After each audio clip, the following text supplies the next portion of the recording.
నీ మీద జాలిపడే దేవుడు నీకున్నాడో, ఎక్కడైతే నువ్వు గాయపరచబడ్డావో, ఏ ప్రజలైతే నిన్ను గాయపరిచారో, ఏ ప్రజలైతే నిన్ను అవమానపరిచారో, ఆ ప్రజల మధ్యలో నేను హెచ్చిస్తారు. అబ్రహాం లింకన్ గురించి తెలుసు కదా.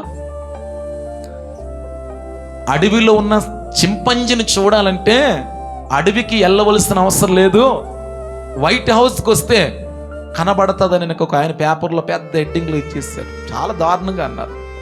చాలా గాయపరిచారు. ప్రపంచం ఊహించని రీతిగా దేవుడు వెనక అతను వెనక హెచ్చించాడు. నిన్ను హెచ్చిస్తాడు, నిన్ను హెచ్చిస్తాడు, నిన్ను ఖచ్చితంగా గొప్పగా దీవిస్తాడు దేవుడు.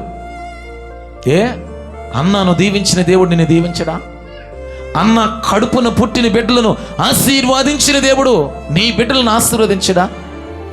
అన్న గుండె కోతను తీర్చిన దేవుడు, అన్న కన్నిటిని నాట్యంగా మార్చిన దేవుడు నీ కన్నిటిని నాట్యంగా మార్చడంటే ఖచ్చితంగా మారుస్తాడు.